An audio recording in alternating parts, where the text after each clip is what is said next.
నేను మీ జర్నలిస్ట్ కావ్య.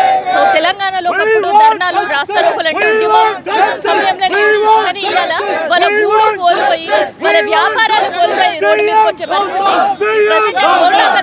ఒక్కసారి వాళ్ళతో మాట్లాడే ప్రయత్నం చేద్దాం. అన్న మీ పేరేంది? నా పేరు మహేందర్ అమ్మ. నేను సిపిఐఎం పార్టీ కాన్స్టిట్యుయెన్సీ కన్వీనర్ని.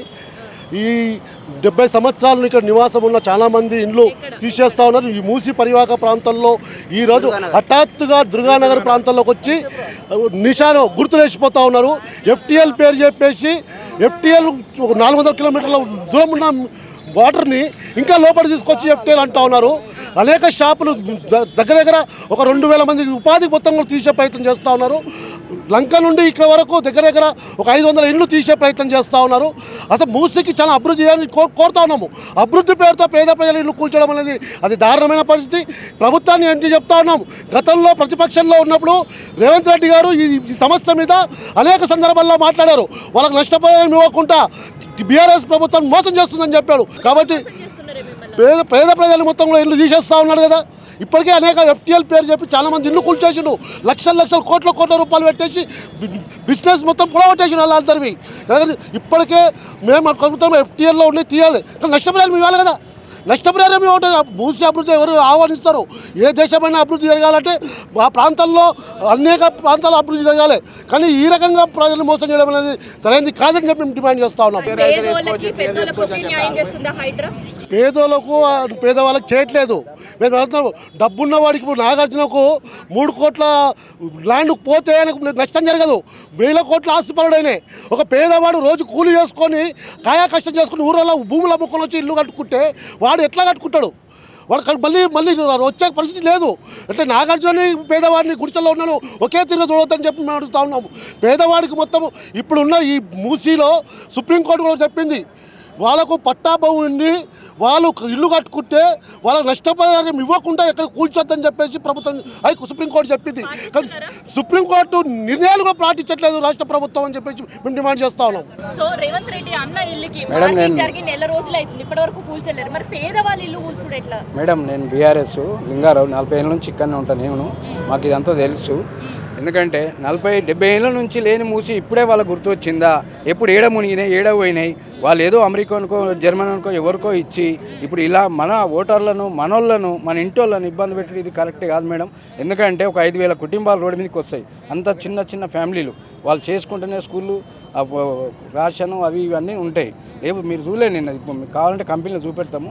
ఎందుకంటే వాళ్ళతో మాట్లాడి వాళ్ళకి ఎక్కడ చూపెడతారో చూపెట్టండి, వాళ్ళకి మళ్ళీ ఉపాధి చూపెట్టి మీరు ఏం డెవలప్ చేసుకుంటారో చేసుకోండి, ఏం చేసుకుందో మాకు అభ్యంతరం లేదు. ఎవరికి చెప్పకుండా గరీబులను మొత్తం అన్యాయం చేస్తారు, రోడ్డు మీకు చేస్తారు. వీళ్ళని అంటే వీళ్ళని గెలిపించింది మొత్తం రోడ్డు మీకు దేనిక. వాళ్ళ కళ్ళు వాళ్ళు ఒక్కొక్కరు ఏడుపులు వాళ్ళ ఎట్లా అంత బాధ అనిపిస్తుందంటే మాకే బాధ అనిపిస్తుంది. ఎందుకంటే చిన్న పిల్లలు గృహప్రవేశం చేసుకొని 50 గదాల వాళ్ళు అంతా వాళ్ళకి ఏం చేస్తారు చేయండి. ఇప్పుడు కాంగ్రెస్ వాళ్ళు ఉన్నారు 10 జాగాల. ఇక్కడ విఎన్ మంత్రావు ఉన్నాడు, పెద్ద మనిషి ఉన్నాడు. ఆయన ఇక్కడ కూర్చోమనండి, మాట్లాడమండి అందరితోని. వాళ్ళకి న్యాయం చేసినాక కూలగొట్టమని మొద్దంటలేము. కానీ కాంగ్రెస్ వాళ్ళు అంతా ఏమో దాక్కొని రూమ్లో ఇళ్ళ నుండి మేము మళ్ళీ తర్వాత ఏం చేస్తామంటే ఇప్పుడు కాంగ్రెస్ వాళ్ళు నిరసనలు చెప్తాం. వాళ్ళ ఇంటి మీదకి పోయి ప్రతి ఇంటి ముంగడి పోయి నిరసనలు చేస్తాం. ఇది కరెక్ట్ కాదు. ఎందుకంటే ఇది యాక్షన్ తీసుకుని ఇది కరెక్ట్ కాదు. వాళ్ళకి న్యాయం చేయండి, చేసినాక ఏం చేస్తారో చేయండి. కానీ ఇది మొత్తం అందరితోని కొట్లాడుకొని అది కరెక్ట్ కాదు. తెలంగాణ బంగారు తెలంగాణ కాదు, ఇప్పుడు పోయింది బంగారు తెలంగాణ అనేది. మళ్ళీ 10 సంవత్సరాలు వెనక పోయింది. ఇది కరెక్ట్ పాలన కాదు, మీకు కూడా తెలుసు, నేను చెప్పడం అవసరం లేదు. मैडम हम लोग जो है ना 30 ईयर से रह रहे हैं। हम लोग 30 ईयर से बिजनेस कर रहे हैं। FTL से हम बहुत दूर है। हम पट्टा लाइन खरीदे, पैसा दे के खरीदे। यहाँ पर से 500-600 लोग जी रहे हैं यहाँ पर एक एरिया से। आज़ाद नगर से दुर्गा नगर आज़ाद नगर से बात कर रहे हैं हम लोग के साथ इंसाफ करिए। आप जो करना चाह रहे हाइड्रा करिए, हमको कंपोजिशन दीजिए, नहीं तो हम रिप्लेसमेंट पे हमारे को जगह दीजिए, हम लोग वहाँ काम कर लेंगे। आप अपना काम करिए मगर कानून के दायरे में रह के काम करिए। आप आ रहे बिना इतला के काम कर दे रहे हैदराबाद के जो ना अवाम के दिल में एक दहशत भर के। अवाम हैदराबाद की अवाम सुकून से नहीं सो रही, तेलंगाना की अवाम पूरी परेशान है। गरीबों के घर चले आ रहे मैडम, डबल बेडरूम हाल देते बोले तो कहाँ पर देते आप? यहाँ से 30 किलोमीटर जाके क्या कारोबार करेंगे? रोजगार का क्या है मैडम, कैसा होगा ये? आप ये हमारे को रिप्लेसमेंट देने के बाद हाइड्रा जो काम करना चाह रही करने दीजिए। पिछली गवर्नमेंट आपके साथ कैसे? पिछली गवर्नमेंट टीआरएस बहुत अच्छी गवर्नमेंट थी। टीआरएस गवर्नमेंट में इंसाफ हुआ, सबको डबल टिबल दिया गया है, रोड वाइंडिंग हुई तो भी पैसा दिया गया है। टीआरएस गवर्नमेंट बहुत अच्छी गवर्नमेंट थी। जब से कांग्रेस आई, जब से आवाम बहुत परेशान है, ना सुकून से सो रही है, ना सुकून से बैठ रही है, ना कुछ रोजगार है, ना कारोबार है, पूरा परेशान है, पूरा तेलंगाना परेशान हाल है। जब से कांग्रेस है, कांग्रेस से परेशान है। रेवंत रेड्डी का क्या प्लान है नहीं मालूम, आवाम का सिर्फ खून चूसना मालूम है बस मैडम। अभी प्रजा पालना बोले थे, कांग्रेस का जो पालना है अभी वो प्रजा पालना के जैसे ही है? नहीं है, इन्हें प्रजा पालना नहीं है। इनके 6 स्कीम देते, 6 स्कीम कहाँ पर है? इन लोगों की शादी मुबारक के स्कीम नहीं आए, गरीबों को पेंशन देते बोले, बुढ़ों को पेंशन अभी तक नहीं आई, स्कॉलरशिप नहीं आई, कई साल से बच्चों को स्कॉलरशिप नहीं है 3 ईयर्स से। तो बच्चे कहाँ जाना, कहाँ पढ़ना? अब आके वो आप मैनिफेस्टो पे काम नहीं करके, हुकूमत पे काम नहीं करके, अब आके हाइड्रा बोल के पब्लिक को परेशान कर रहे हैं आप लोग। अननेसेसरी आप लोग हमारे घर तोड़ के आपको क्या मिल रहा है? आपको बोलिए, आप हाइड्रा बनाना चाह रहे हैं, आप मूसी डेवलपमेंट कराए करिए, अब हम कंपोजिशन देखिए, हमको हमारी पट्टा लैंड खरीदे सो हम पैसे देकर खरीदे सो हम, क्या नहीं कि फ्री में कब्जा करके नहीं बैठे, पैसे देखिए खरीदे। आपसे ये गुजारिश हुकूमत से, रेवंत रेड्डी साहब से, आप हमें कंपोजिशन दीजिए और कुछ अच्छा फैसला निकाल कर आप हाइड्रा करके तोड़िए। आप अब हमें कुछ नहीं देंगे, आप प्लाट नहीं देंगे, कुछ नहीं दिए। 2 बेडरूम हॉल की बात कर रहे हैं, जिसको पहले अलॉट हुआ उसको आप 2 बेडरूम नहीं दे रहे। अभी ये आवाम को कहाँ से देंगे आप 2 बेडरूम? बोलिए, कितने की आवाम अभी तक परेशान है कि 2 बेडरूम अभी तक नहीं मिला, अलॉटमेंट मिले बात नहीं दिए आप लोग, तो आप कहाँ देंगे हमें 2 बेडरूम? किस बुनियाद पे देंगे आप? बोलिए, किस बुनियाद पे देंगे आप? क्या प्रॉमिस कर रहे हैं?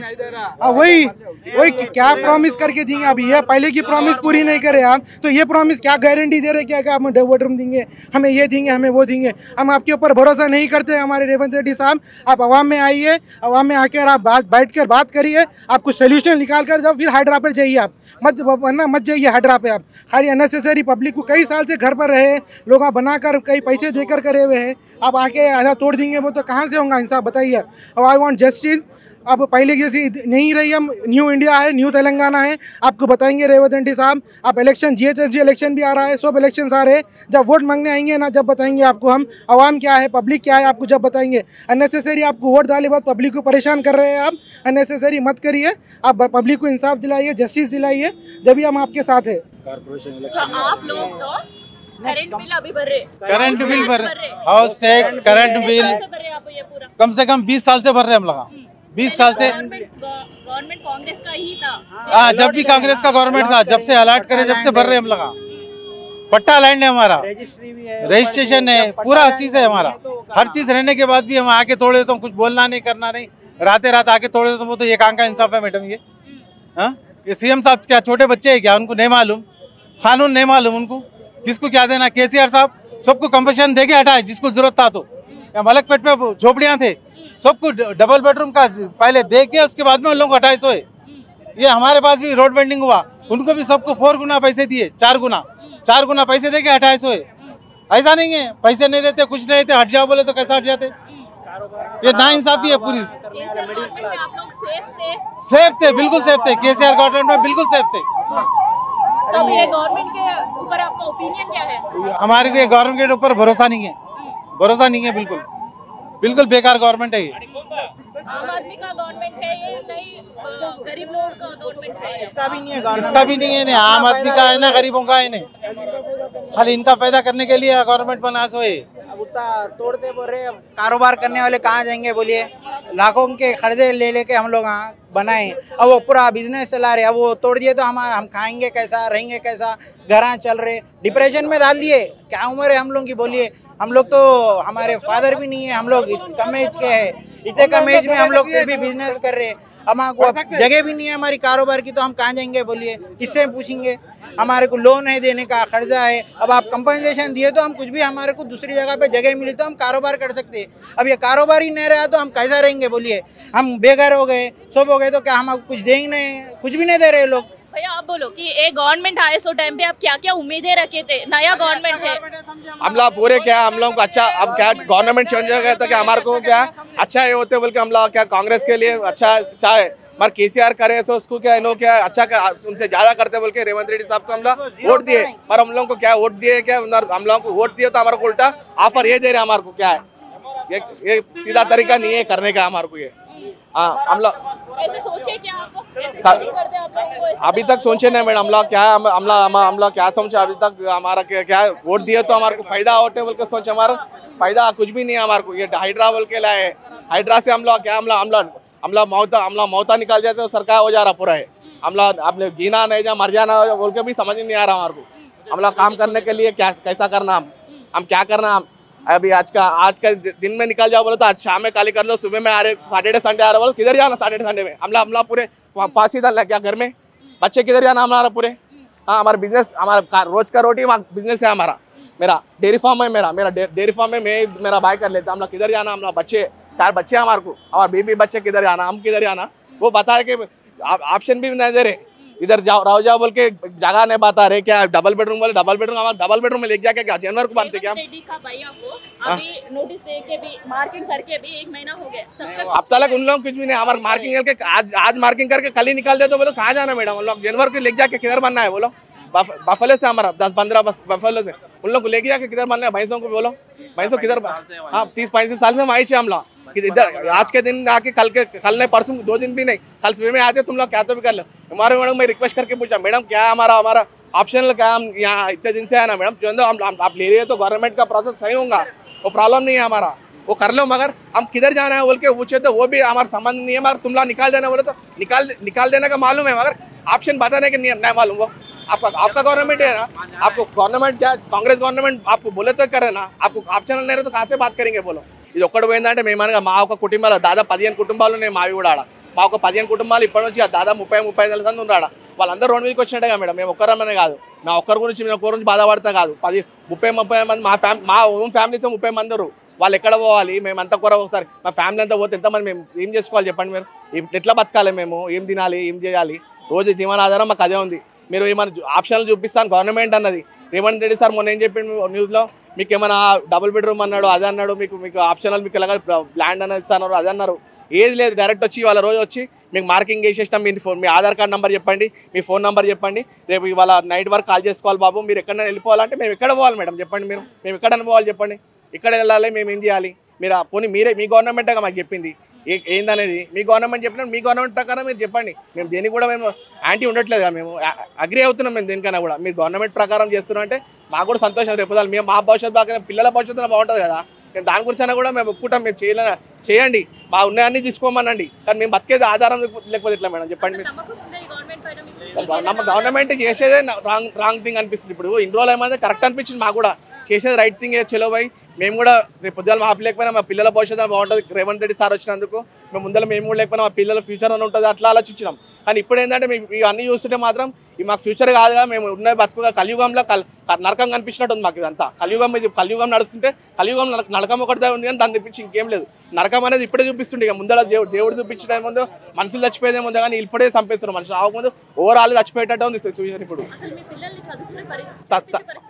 ఏడుంది మేడం, ఇప్పుడు మేము జీవనాధారం అయిపోయింది మాకు, మేము ఫీజులు 30-40 వేలు మేడం ప్రైవేట్ స్కూల్లో చదివించుకుంటాం, మేము ఇవాళ ఓవరైనా నార్మల్గా గవర్నమెంట్ స్కూల్ చదివినా అంటాడు, గవర్నమెంట్ స్కూల్ అనేది చదివచ్చు, కానీ మా పిల్లల భవిష్యత్తు బాగుండాలి, మేమే ప్రైవేట్ స్కూల్లో చదివించుకోవాలి, ఎవరికైనా ఆశ ఉంటుంది కదా మేడం, మేము కూడా ప్రైవేట్ స్కూల్లో చదివించుకోవాలి, మా పిల్లల భవిష్యత్తు ఉండాలి, ఏం చేయాలని మాకు కూడా ఉంటుంది, ఈ పొద్దుగాల లేచిన కాడికి పిల్లల భవిష్యత్తు గురించి మేము కష్టపడేది, మా పిల్లల భవిష్యత్తు ఎక్కడ పోవాలి, మేము ఎక్కడ పోవాలి, మా ఫ్యామిలీ ఎక్కడ పోవాలి, మా ఇప్పుడు మా నాన్న వాళ్ళందరూ ఇళ్ళనే ఉన్నారు ఆధారం, మా నుంచి 10 మంది బతారు, 10 మంది ఎక్కడ పోవాలి అదన్న ఆలోచన లేదు, మా ఇంటి ప్రకారం నేనే 10 మంది అంటే పక్కన ఎంతమంది ఇళ్ళు ఉన్నాయి మాకు అవన్నీ ఎక్కడ పోవాలి, బిజినెస్ ప్రకారంలో నా పక్కన గోడౌన్లో 15 మంది పనికి వస్తారు పేపర్ వర్క్లో, ఆ 15 మందిలో కూడా 20 మంది 30 మంది పిల్లలు అలాకుంటారు, 45 నెంబర్స్ బతుకుతారు, ఆ 15 మందికి 20 మంది వేసుకున్నా ఎంతమంది బతుకు జీవనాధారం ఖరాబ్ అవుతుంది ఆలోచిస్తారు సార్ గవర్నమెంట్, ఉపాధి కల్పించే ఆప్షన్ చూపిస్తలేరు, మీరే చెప్తారు అన్నీ చెప్తారు, ఏదో ఒక ఆప్షన్ చూపిస్తలేరు, ఆప్షన్ ఇస్తామన్నారు అది చెప్తారు ఇది చెప్తారు, ఏది చేయలేదు అక్కడ ఏంటండి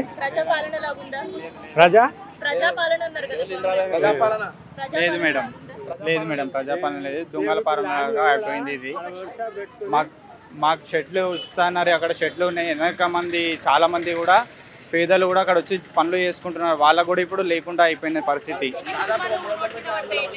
వేల కుటుంబాలు ఉన్నాయి మేడం అక్కడ పని చేసుకున్న వాళ్ళు. చాలామంది రోడ్లపై. ఇది అలీకేఫ్ అంబర్పేట్, అలీకేఫ్ న్యూ దుర్గా నగర్.